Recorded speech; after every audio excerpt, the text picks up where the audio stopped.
Hello everyone, how are you all today? It's been a lovely warm week, hasn't it?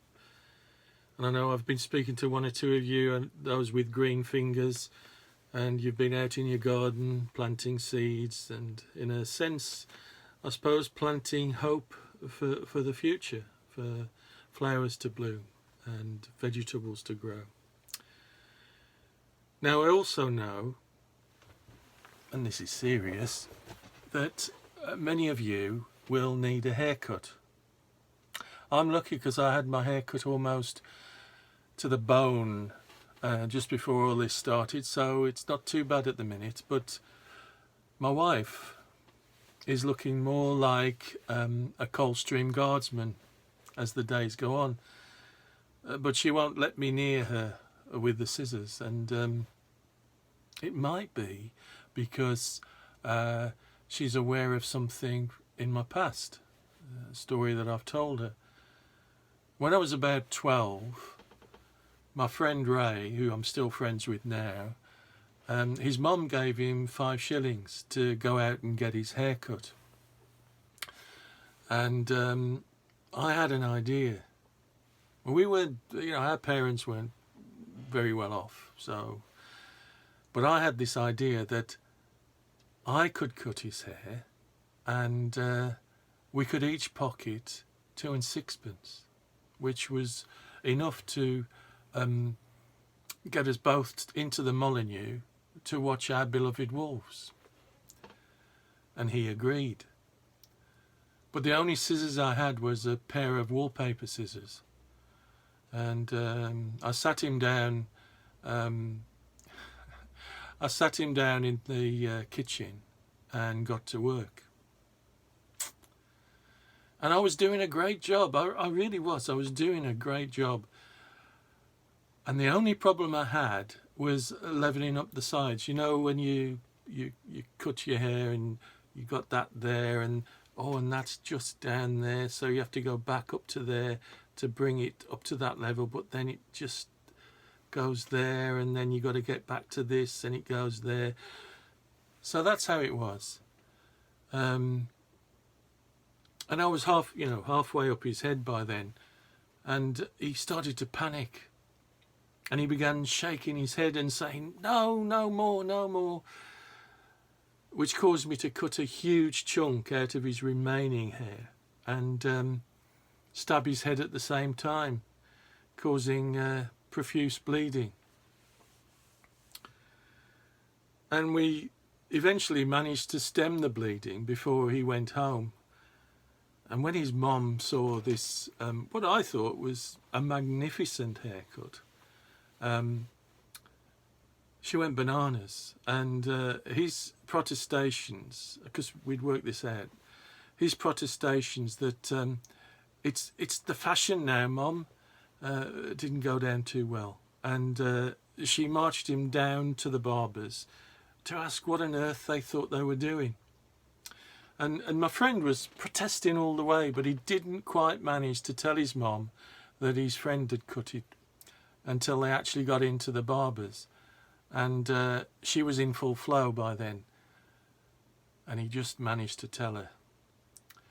Well, needless to say, we didn't get to the match.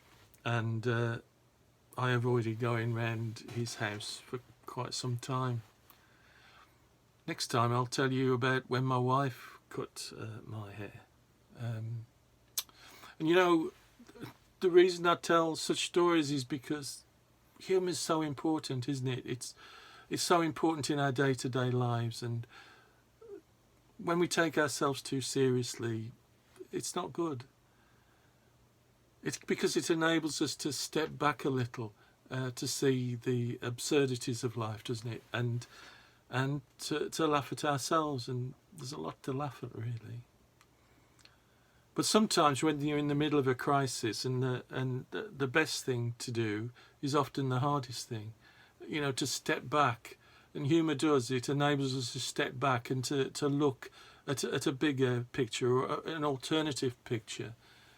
Because the urgency of the immediate and the fear of the unknown and the sense of an approaching catastrophe, which is where we're at the minute, can cause us instinctively to focus on the apparent danger at hand, and that humour and that perspective just go out of the window, don't they?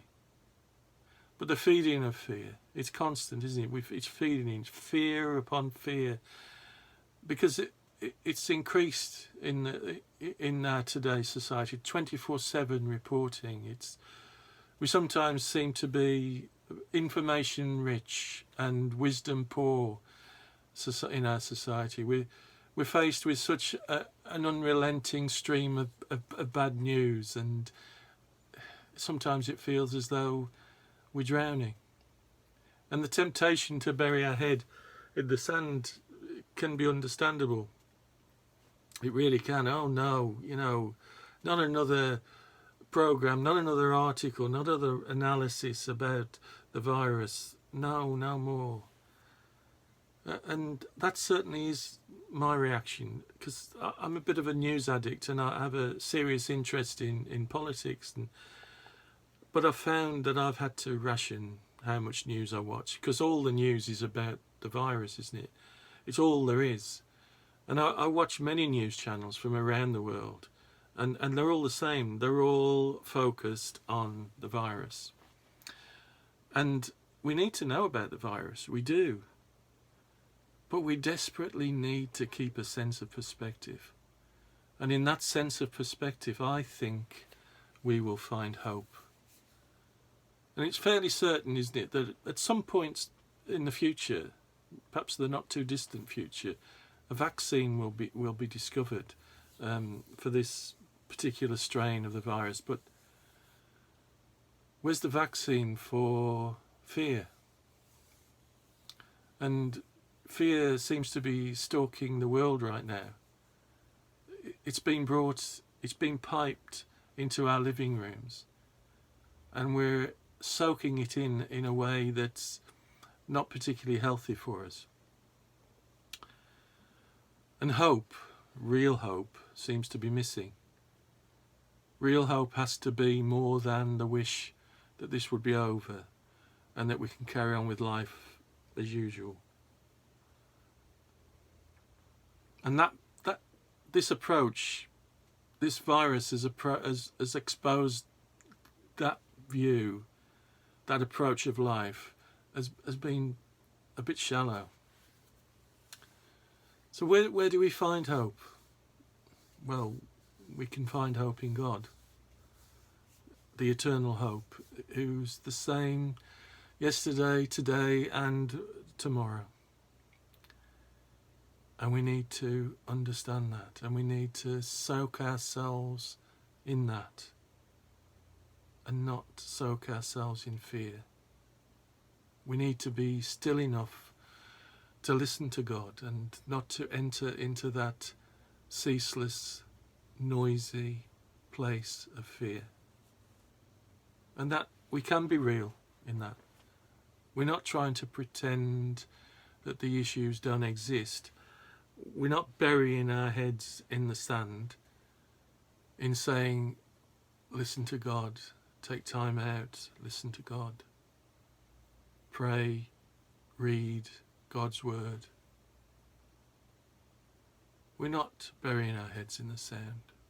In doing those things, it allows light into the darkness and points us to a greater truth and that bigger perspective that we so need right now.